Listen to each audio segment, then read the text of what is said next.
Hey collectors, welcome back to the workshop. So I kind of went through this kind of research rabbit hole, should I say, ever since the fall when I started collecting CDs again. And at first I was just using this old garage sale Discman. And to be honest, it was a really fun entry point back into CDs.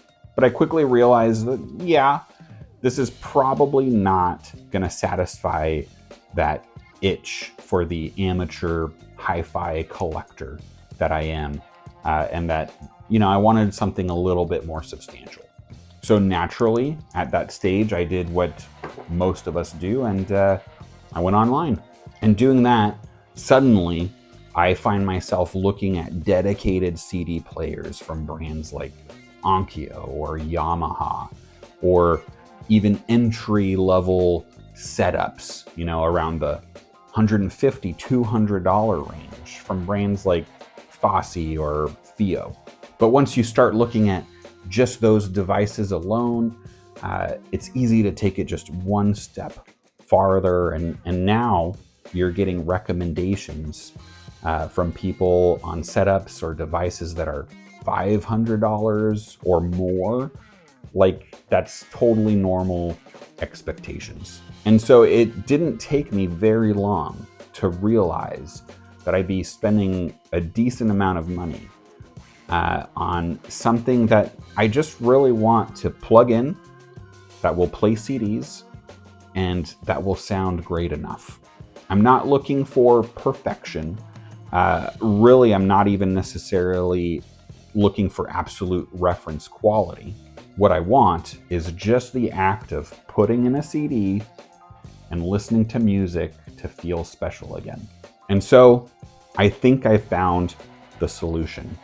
Ladies and gentlemen, behold, Sony's own PlayStation 3 gaming system.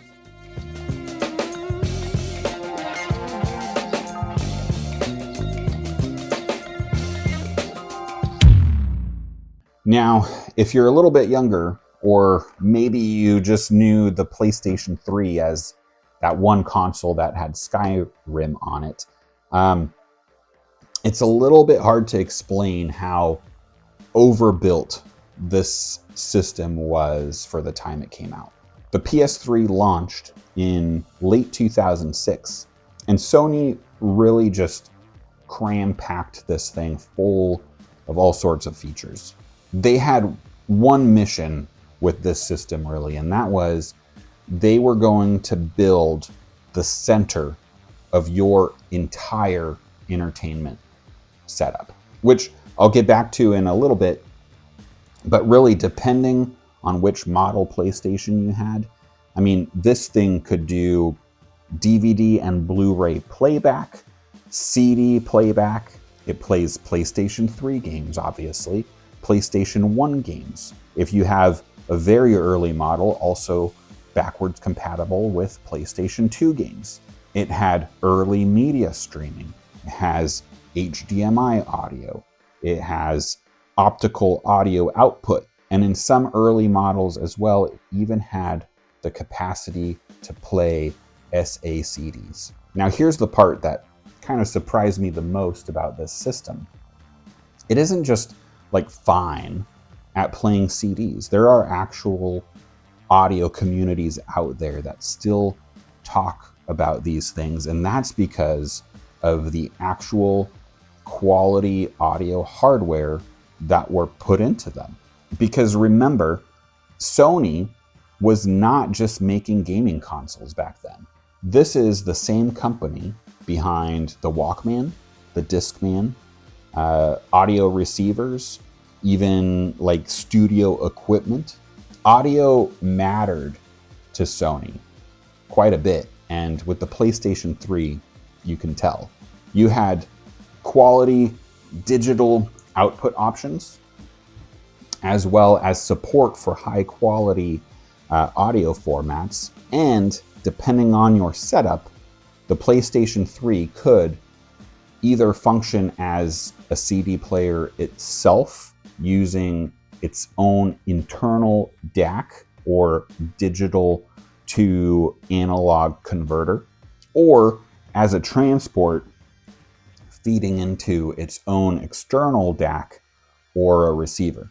And I think that's where some audiophile people, including amateurs like myself, may start really paying attention to this. Because suddenly, this PlayStation system actually starts fitting into actual hi-fi home setups. I actually plugged this into my own Sony receiver that I use for my record system, and it sounded fantastic. Now, am I saying that this thing actually replaces high-end $1,000 plus audio setups? No. But for someone like me, right, a collector, someone who just wants to really enjoy the CD listening experience without taking on a small loan, I mean, the PS3 starts making a lot of sense, especially for the fact that I got it for $120. And honestly, I think that's the real story here, right? The PS3 isn't necessarily the best CD player ever made. However, it's the most interesting value proposition, because for $120, you get a Blu-ray player, a CD player, a PlayStation 1, a PlayStation 3, streaming apps, media player playback via USB, by the way, and a bunch of other features, right? So you start shopping for dedicated audio gear, and suddenly $300 seems reasonable. $500 seems like entry level. And in the meantime, the PS3 over here is like, hey, you know what? I also play Uncharted 2, which, if you ask me, that's a pretty big flex.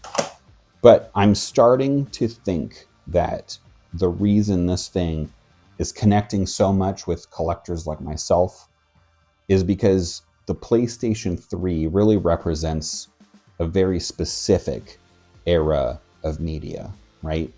The PlayStation 3 represents an era where physical media was everything.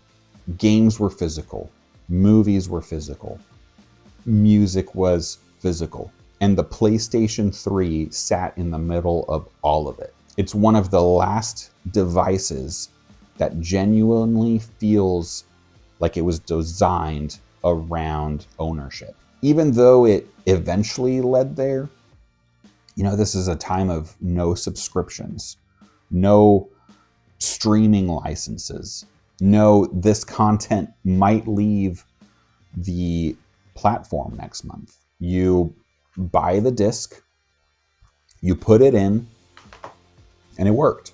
And so, weirdly enough, using a PlayStation 3 just to put in a CD and listen to it feels way more grounded and intentional than just putting on Spotify, right? We all know this. You choose the album, you put in the disc, and you sit with it, right? The experience matters, especially if you're already somebody who collects anime or Blu-rays or video games or vinyl, CDs, any of that stuff. The PlayStation 3 almost feels like the ultimate physical media era machine. Also, the slot loading drive, still cool. The startup sound, still incredible. And might I add, you don't actually need this plugged into a television to make it work. You literally push the on button, put your CD in, and it automatically starts playing. And then on your controller, you just hit the X button to play or pause, and you use your right and left triggers to go forward or backwards. What else do you need to know? There's an eject button. So maybe this is nostalgia talking, and it could be, but there's something really, really satisfying about using a machine that was designed to do like 12 different things really well. Now, is it big and bulky compared to, say, a Discman? Yes. But if you're looking at some of those other dedicated systems out there, I mean, it's not that much bigger. So, no. The PS3 probably isn't the greatest CD player ever made. However, it might genuinely be the most interesting, one of the most versatile, and maybe the absolute best value CD player a collector can buy right now, especially before everybody starts catching on to that. And I think that's my favorite type of collector item, right? It's the ones that are just hidden in plain sight. So if you've ever used a PS3 to play CDs, or maybe you still do, let me know down below, because I have a feeling there probably are a lot more of us out there than we realize. But hey, that's it for me. And as always, thank you for watching. Until next time, keep on collecting.